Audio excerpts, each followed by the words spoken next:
صبر کا دلاسا دینے نہیں آیا، میں آپ کے سامنے اس شرمندگی کا اظہار کرنے آیا ہوں جو بحیثیت پاکستانی میں محسوس کر رہا ہوں، دل کے اندر ہماری پوری جماعت محسوس کر رہی ہے اور ملک سے باہر بیٹھے ہمارے قائد جناب نواز شریف صاحب محسوس کر رہے ہیں۔ یہ جو لاشیں پڑی ہیں یہ آپ کے رشتہ داروں کی لاشیں نہیں ہیں، یہ ہر پاکستانی کے امنگوں کی لاشیں پڑی ہیں کہ ہم پاکستان کو کیسا بنانا چاہتے ہیں۔ اس بات کی اجازت نہیں دی جا سکتی کہ پاکستان میں بسنے والی کسی کمیونٹی کو اس کے زبان، اس کی نسل، اس کے عقیدے یا کسی بھی تعصب کی بنا پر اسے نشانہ بنایا جائے۔ پاکستان میں بسنے والا ہر شخص، ہر عقیدے کا، ہر زبان کا، ہر نسل کا پاکستان کے گلدستے کا پھول ہے۔ اس کی جان اور اس کی مال کی حفاظت کرنا ریاست کی ذمہ داری ہے۔ مجھے دل میں اس لیے زیادہ اور بھی غم ہے کہ میں غالباً 1 مئی 2018 کو جب آپ ہی کی ایک بیٹی جلیلہ حیدر نے بھوک ہڑتال کی ہوئی تھی اور ایسا ہی واقعہ تھا، اس پر army chief general Qamar Bajwa صاحب کے ساتھ بحیثیت وزیر داخلہ کوئٹے آیا تھا اور مجھے آپ کا بہت احسان ہے کہ اس وقت آپ لوگوں نے میری بات پر اس بھوک ہڑتال کو ختم کیا اور ریاست کی ذمہ داری کو قبول کیا، اور اس کے بعد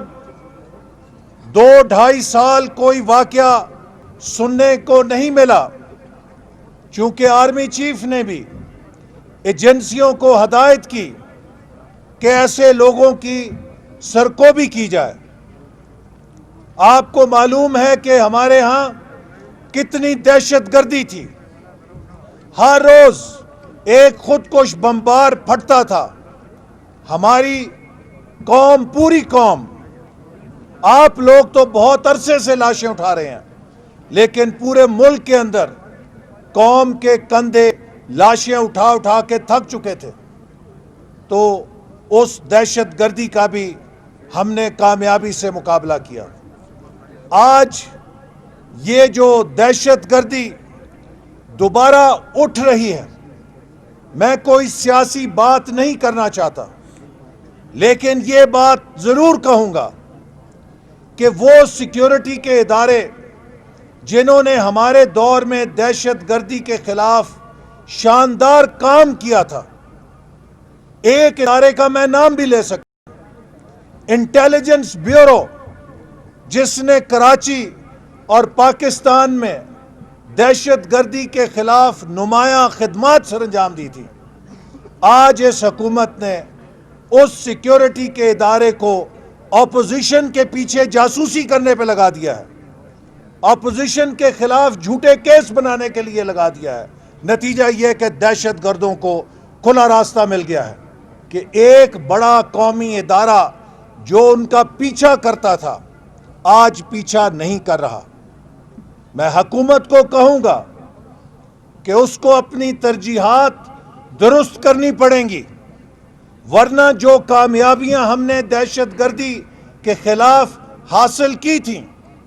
وہ کامیابیاں ناکامی میں خدا نہ خواستہ بدل سکتی ہیں۔ اگر ملک کے سیکیورٹی کے ادارے دہشت گردوں کا پیچھا آسن اقبال کا پیچھا کریں گے، شاہد خاکر عباسی کا پیچھا کریں گے، مریم نواز کا پیچھا کریں گے، مولانا فضل الرحمان کا پیچھا کریں گے، بلاول بھٹو کا پیچھا کریں گے، تو پھر دہشت گردوں کا پیچھا کون کرے گا؟ ہمیں یہ بات سمجھنی چاہیے کہ جب تک پاکستان میں بسنے والا ایک بھی پاکستانی محفوظ نہیں ہے، پاکستان محفوظ نہیں ہے۔ میرے بھائیوں، یہ آپ کا غم نہیں ہے، یہ پوری قوم کا غم ہے۔ یہ آپ کا غم نہیں ہے، آپ نے پوری قوم کے اوپر ایک قرض چڑھایا ہے کہ اگر ریاست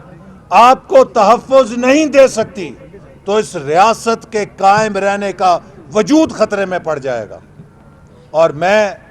خود بھی اس حادثے سے گزر چکا ہوں، میں اس اذیت کو سمجھ سکتا ہوں۔ مجھے بھی انتہا پسندی کی گولی لگی تھی، لیکن اللہ کی ذات بچانے والی ہے، اس نے مجھے زندہ بچایا۔ لیکن اس نفرت کی گولی نے مجھے بھی مارنے کی کوشش کی تھی، وہ آج بھی میرے جسم کے اندر ہے۔ اور میں سمجھتا ہوں کہ یہ میرا ذاتی مشن بھی ہے اور قومی فرض بھی ہے کہ وہ نفرت کی گولی جو میرے وجود میں ہے، اس کی خاطر میں قوم میں ہر سطح پہ نفرت کا مقابلہ کروں اور ہم سب مل کر ملک میں محبت اور امن قائم کریں۔ آپ ایک عظیم قوم ہیں، آپ پاکستان کا ایک عظیم پھول ہیں۔ یہ وہ قوم ہے جس نے جنرل موسیٰ جیسا بہادر کمانڈر ان چیف پیدا کیا، جس نے شربت چنگیزی جیسا ایئر مارشل پیدا کیا، جس نے پاکستان کی فضاؤں کی حفاظت کی۔ آپ نے بہترین سائنسدان پیدا کیے، آپ نے بہترین کھلاڑی پیدا کیے جو پوری دنیا کے اندر پاکستان کا نام روشن کرتے ہیں۔ تو میرے بھائیوں، اس غم میں آپ تنہا نہیں ہیں، ہم پوری قوم آپ کے ساتھ ہیں۔ اور میں پاکستان مسلم لیگ نون کی طرف سے آپ کو یقین دلاتا ہوں کہ ہم پارلیمنٹ کے اندر بھی